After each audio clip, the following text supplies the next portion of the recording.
पर एक नई तरह की राजनीति का उदय हुआ था, लेकिन देश भर में बुरी तरह से सांप्रदायिक दंगे भड़क उठे। 2000 से ज्यादा लोग मारे गए थे।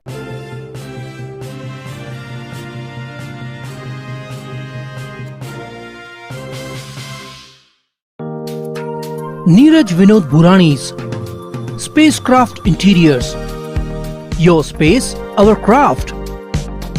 Experienced and professional team. No hidden charges.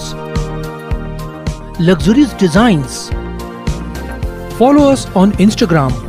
Spacecraft Interiors. Your space, our craft. Crystal Finance by Ajit Makijani. One-stop solution for all your loan requirements. Asan, convenient or effortless. We have tie-ups with all major banks and NBFCs.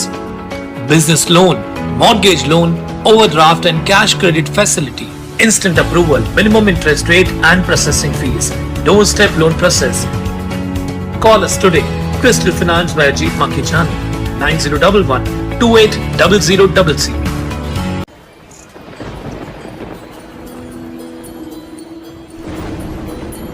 रघुकुल रीत सदा चली आई, प्राण जाए पर वचन न जाए।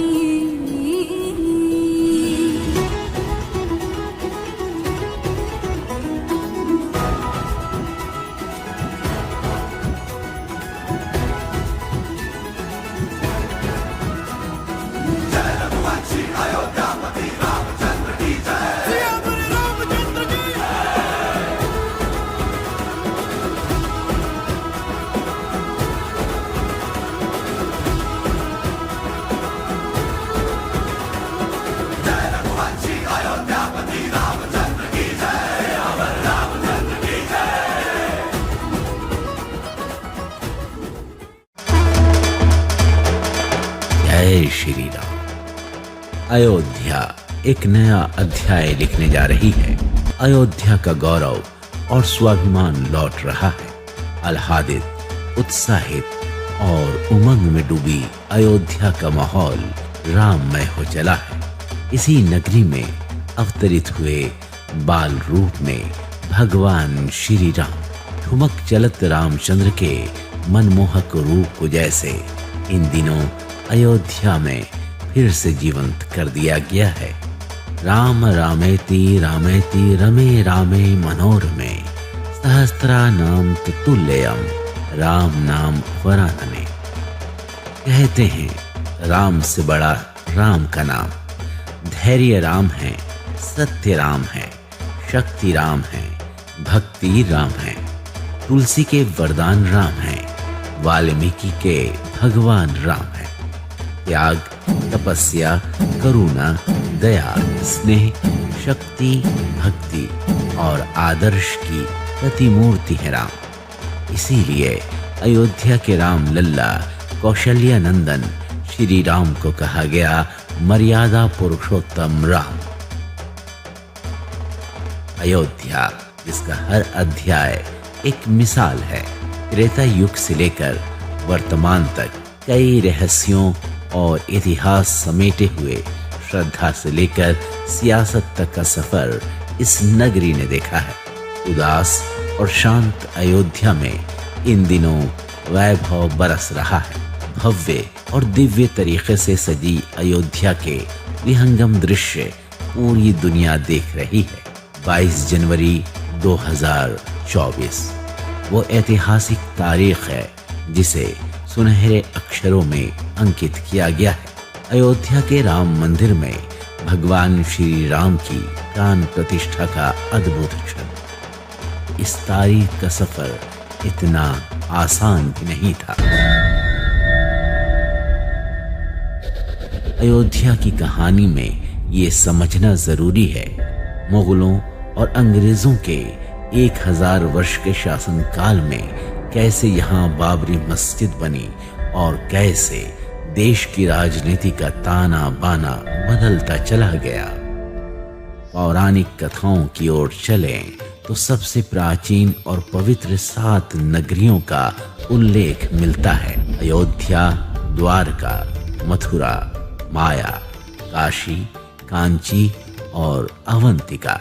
सरयू के किनारे बसी अयोध्या का सबसे पहला वर्णन अथर्ववेद में मिलता है, जिसे सूर्यपुत्र वैवस्वत ने 6673 ईसा पूर्व बसाया था, जिसका निर्माण देवशिल्पी विश्वकर्मा की देखरेख में हुआ था। आगे चलकर इक्ष्वाकु वंश की कई पीढ़ियों ने अयोध्या को राजधानी बनाकर धरती के एक बड़े भूभाग में राज्य किया। कुक्षी कुल में राजा भरत के बाद सगर भगीरथ, कुकस्थ रघु, अम्बरीश ययाति, नभाग, दशरथ और फिर श्री राम हुए। श्री राम के प्रति श्रद्धा, भक्ति, विश्वास और प्रेम में डूबी जन आस्था ने इसे राम की नगरी बना दिया। इतिहास साक्षी रहा है कि बर्बर आक्रांताओं ने भारत की आत्मा को बार बार चोट पहुंचाई। सन 1528 में अयोध्या में भगवान श्री राम के मंदिर का तोड़ा जाना ऐसी ही एक अक्षम्य घटना थी। भारत राम मंदिर पर आक्रमण का ये अपमान कैसे सहन कर लेता। इसीलिए भयंकर रक्तपात में सरयू कई बार रक्त से लाल हुई।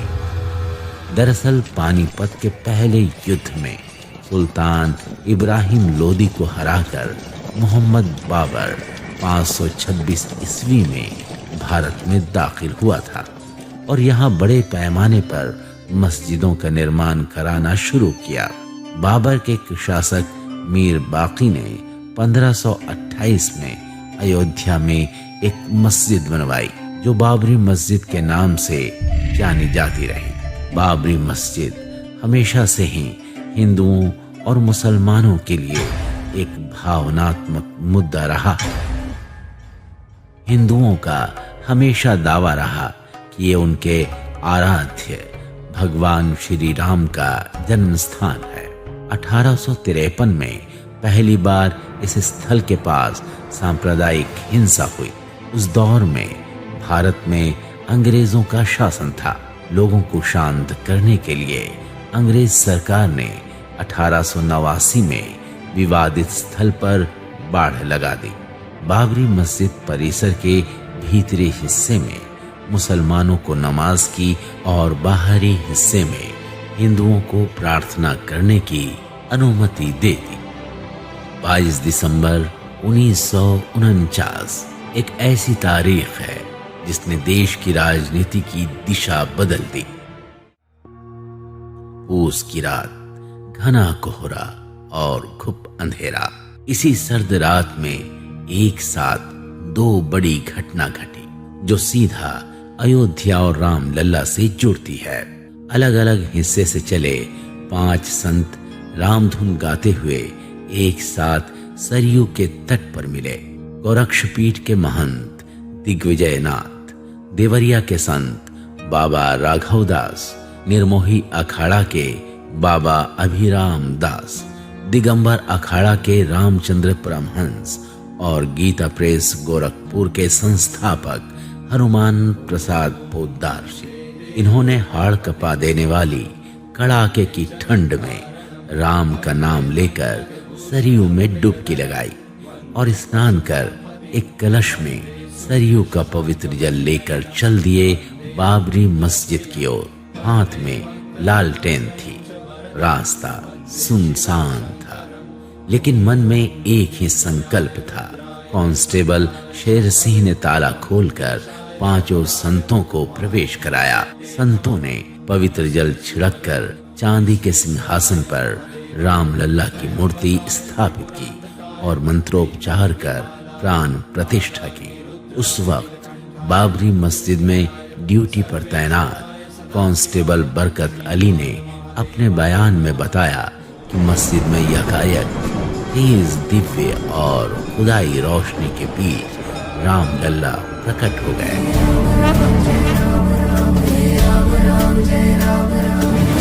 राम राम जय राम राम श्री राम राम का घोष है। हे राम राम जय राम राम श्री राम राम का घोष है। बरकत अली का ये बयान आज भी सरकारी दस्तावेजों में एक गवाह के तौर पर दर्ज है। इस बीच मुस्लिम समुदाय ने मूर्ति रखे जाने का भारी विरोध किया और मामला अदालत तक पहुंच गया। सरकार ने इस भूस्थल को विवादित घोषित कर यहां ताला लगा दिया। इस तरह दोनों पक्षों की लड़ाई कोर्ट तक पहुंच गई। इधर राम भक्तों को रामलला की मूर्ति के आने का पता चला तो दर्शन के लिए हजारों की भीड़ उमड़ पड़ी। तत्कालीन प्रधानमंत्री पंडित जवाहरलाल नेहरू ने उत्तर प्रदेश सरकार को श्री रामलला की मूर्ति को विवादित ढांचे से हटाने का आदेश दिया। अयोध्या के तत्कालीन कलेक्टर के नायर ने भयंकर नरसंहार की आशंका जताई और जिसका नतीजा ये हुआ कि रामलला की मूर्ति वहीं विराजमान रही और विवादित ढांचे को बंद कर दिया गया। केवल पुजारी को पूजा अर्चना के लिए अंदर जाने की अनुमति थी। मामला अदालत में गया। विपक्षी दलों द्वारा अदालत में भगवान श्री राम के अस्तित्व पर ही सवाल उठाए गए। इतिहास को नकारते हुए श्री राम को काल्पनिक बताया गया। अयोध्या में उनके जन्म लेने का प्रमाण मांगा गया। इससे भारत का जनमानस आहत हो उठा था। आजाद भारत में ही हिंदू समाज को अपनी आस्था और श्रद्धा के लिए कड़ा संघर्ष करना पड़ रहा था। वक्त बीत रहा था कि इसी बीच 6 अप्रैल 1980 में भारतीय जनता पार्टी का गठन हुआ। तमाम चुनौतियों का सामना करते हुए सन 1984 में विश्व हिंदू परिषद ने विज्ञान भवन दिल्ली में धर्म संसद का आयोजन किया। इस संसद में देश भर के साधु संतों ने राम जन्मभूमि की मुक्ति यज्ञ समिति का गठन किया। विश्व हिंदू परिषद के नेतृत्व में मंदिर निर्माण के लिए पूरे देश में अभूतपूर्व आंदोलन की शुरुआत हुई। देश भर में राम जानकी की रथ यात्राएं निकाली गई। अब सबके मन में एक ही संकल्प था, श्री राम के भव्य मंदिर का निर्माण। राम जी की निकली सवारी, राम जी की लीला है न्यारी। एक तरफ लक्ष्मण एक तरफ सीता, बीच में जगत के पालनहारी। राम जी की निकली सवारी, राम जी की लीला है न्यारी। राम मंदिर के मुद्दे पर भूतपूर्व प्रधानमंत्री अटल बिहारी वाजपेयी जी ने लाल कृष्ण आडवाणी के साथ सड़क से लेकर संसद तक अपनी आवाज बुलंद की। 1996 में संसद में बहुमत साबित करने के दौरान स्पष्ट शब्दों में उन्होंने कहा था, यदि बीजेपी की सरकार आई तो धारा 370 समान नागरिक संहिता के साथ साथ राम मंदिर को लेकर ठोस कदम उठाए जाएंगे। हमें इसलिए दोषी ठहराते रहे हैं कि हम राम मंदिर बनाना चाहते हैं, 370 हम खत्म करने की बात कर रहे हैं। अब हम सबसे बड़े दल के रूप में उभरे हैं, तो हमारा प्रयास है कि कोई आम सहमति से कोई चीज बने, कोई चीज चले। तीनों प्रादेशिक सरकारों को भंग करने की गलती मत करो, इसके गंभीर नतीजे होंगे। सारे देश में इसका आपको मुकाबला करना पड़ेगा। शांतिपूर्ण तरीके से हम लड़ेंगे और हम जनता के बल पर लड़ेंगे, कानून के बल पर नहीं। सन 1889 में 2,75,000 गांवों से रामशिलाएं अयोध्या पहुंची। भव्य राम मंदिर के शिलान्यास का निर्माण महात्माओं और हिंदू समाज के अन्य प्रमुख नेताओं के निर्णय के अनुसार अनुसूचित जाति के प्रमुख नेता श्री कामेश्वर चौपाल ने 9 नवंबर 1989 को मंदिर निर्माण का पहला पत्थर रखा। साल 1990 एक महत्वपूर्ण पड़ाव। राम जन्मभूमि पर मंदिर निर्माण के लक्ष्य पूर्ति के लिए सोमनाथ से अयोध्या के लिए श्री लाल कृष्ण आडवाणी ने रथ यात्रा की शुरुआत की। ये जो रथ है लोक रथ है, जनता का रथ है, जो सोमनाथ से चला है और जिसने मन में संकल्प किया हुआ है कि 30 अक्टूबर को वहां पर पहुंच करके कार सेवा करेंगे और मंदिर वहीं बनाएंगे, उसको कौन रोकेगा। देश में जन भावनाओं का सैलाब उमड़ पड़ा। देश की दिशा बदलने लगी। लाल कृष्ण आडवाणी की रथ यात्रा को रोकने के लिए विपक्षी दलों की राज्य सरकारों ने भरसक प्रयास किया और बिहार के समस्तीपुर में लालू यादव की सरकार ने रथ यात्रा को रोकते हुए लाल कृष्ण आडवाणी और अशोक सिंघल को गिरफ्तार कर लिया। नतीजा ये हुआ कि मंदिर के लिए जन समर्थन तेजी से बढ़ने लगा। अदालती कार्यवाही चलती रही। मंदिर निर्माण की तैयारी भी रुकी नहीं। इधर विश्व हिंदू परिषद ने मंदिर निर्माण के लिए 30 अक्टूबर और 1 नवंबर 1990 को कार सेवा का आह्वान किया और देश के कोने कोने से जोश, जुनून और जज्बा लिए राम भक्त अयोध्या के लिए निकल पड़े। जन सैलाब की आहट एक ओर दिल्ली देख रही थी तो दूसरी ओर अयोध्या प्रतीक्षा कर रही थी। कार सेवकों को रोकने के लिए उत्तर प्रदेश के तत्कालीन मुख्यमंत्री मुलायम सिंह यादव ने चारों तरफ से नाकाबंदी कर दी ताकि परिंदा भी पर न मार सके। अयोध्या के सारे मार्ग बंद और चप्पे चप्पे पर पुलिस थी। राम की अयोध्या सैनिक छावनी में बदल गई थी। राम नाम पर ऐसी पाबंदी की अर्थी ले जा रहे लोग भी राम नाम सत्य नहीं कह पा रहे थे। राम के गीत गाते और होठों पर हंसी और पांव में छाले लिए कार सेवक लाखों की संख्या में अयोध्या पहुंचने लगे। मन में प्रण था कि राम काज कीजे बिना मोहि कहां विश्राम। अनहोनी की आहट दिल्ली सुन रही थी, लेकिन कार सेवक एक एक मुट्ठी सरयू की रेत लेकर संकल्प कर चुके थे। तारीख आई 6 दिसंबर 1992। विश्व हिंदू परिषद और भारतीय जनता पार्टी के कई बड़े नेता, हर पंथ विचारक अयोध्या में एकत्रित हो गए।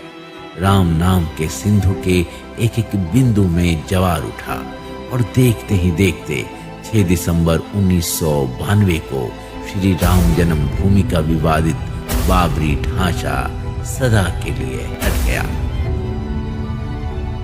यह क्षण शौर्य, न्याय, विजय और सत्यमेव जयते का क्षण था। यतो धर्मस्य ततो जया का क्षण था, यानी जहां धर्म है वहां विजय है। कार सेवकों ने विवादित ढांचे पर भगवा पहरा दिया और इस तरह राम भक्तों की कार सेवा सफल हुई। धुएं के उस गुबार में किसी का विध्वंस था तो किसी के लिए न्याय की परिभाषा थी। 6 दिसंबर 1992 एक ऐसी तारीख जो न्याय चाहती थी। बीजेपी अपने पैर जमाने लगी। मलबे की बुनियाद पर एक नई तरह की राजनीति का उदय हुआ था, लेकिन देश भर में बुरी तरह से सांप्रदायिक दंगे भड़क उठे। 2000 से ज्यादा लोग मारे गए थे। इलाहाबाद उच्च न्यायालय ने भारतीय पुरातत्व सर्वेक्षण को बाबरी मस्जिद स्थल की खुदाई करने का निर्देश दिया ताकि ये पता लगाया जा सके कि नीचे कोई मंदिर था या नहीं।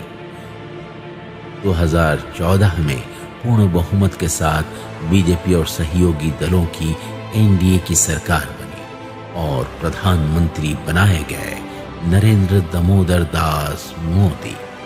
जनता ने उन्हें अपना भरपूर समर्थन दिया था, लिहाजा अब मंदिर निर्माण की उम्मीदें भी जगी। अयोध्या की ओर जाने वाली हर गली सुप्रीम कोर्ट की ओर मुड़ मुड़ कर देख रही थी। आखिरकार देश की सर्वोच्च अदालत के सीजेआई रंजन गोगोई की अध्यक्षता में 5 जजों की खंडपीठ ने 9 नवंबर 2019 को एक ऐतिहासिक निर्णय दिया और कहा कि अयोध्या जन्मभूमि परिसर की पूरी 67 एकड़ भूमि रामलला की है। न्यास की भूमि जो सरकार द्वारा अधिग्रहित की गई थी उसे भी न्यास को वापस कर दिया। 5 अगस्त 2020 को भूमि पूजन का शुभ मुहूर्त आ गया था। पीले और भगवा रंग से सुसज्जित धर्म पताका लहराने लगी।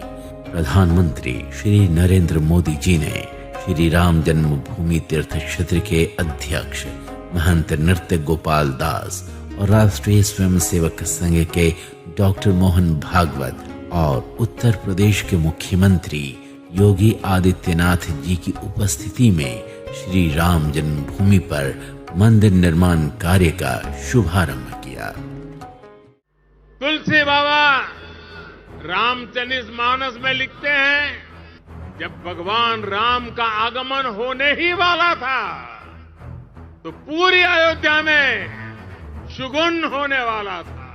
ऐसे ही शगुन आज हो रहे हैं। आजादी के 75 साल बाद अब भारत के भाग्य का उदय होने जा रहा है। अयोध्या में राम मंदिर में प्रभु श्री राम विराजने जा रहे हैं। आज हमें सौभाग्य मिला है कि हम भगवान राम का भव्यतम मंदिर बनता देख पा रहे हैं। सदियों की प्रतीक्षा के बाद हम भारतीयों के धैर्य को मिली विजय का प्रतीक है। तेरे ही बल से है बल हमारा, तू ही करेगा मंगल हमारा, मंत्रों से बढ़ के तेरा नाम। जय श्री राम, जय श्री राम, जय श्री राम, राजा राम, जय श्री राम, जय श्री राम, जय श्री राम, जय श्री राम। 22 जनवरी 2024 ऐसी शुभ घड़ी है जो भावना के साथ भव्यता का प्रतीक है। चारों ओर विजय पताका, सरयू के घाटों की सजावट, चौक चौराहों की साज सज्जा, दीप उत्सव, भव्य और दिव्य स्वरूप लिए मंदिरों का वैभव अयोध्या को दिव्यता दे रहा है। ये विश्व का सबसे सुंदर, सबसे हाईटेक और अद्भुत मंदिर है। जन जन के मन में है राम, कोई ही सोई जो राम रचि राखा, को करी तर्क बढ़ावे साखा। यानी भगवान राम की इच्छा के बिना कुछ भी संभव नहीं। मंदिर निर्माण का समय भी तय था तो प्रभु श्री राम की इच्छा पर ही अब पधारो राम अयोध्या धाम। जय श्री राम, जय श्री राम। जय श्री राम बोलो, जय श्री राम, जय श्री राम बोलो, जय श्री राम, जय श्री राम बोलो, जय श्री राम, जय श्री राम बोलो, जय श्री राम। हर घर में अब एक ही नाम, हर घर में अब एक ही नाम, एक ही नारा गूंजेगा। मेरे भारत का बच्चा बन जा, जय जय श्री राम बोलेगा। जय श्री राम बोलेगा।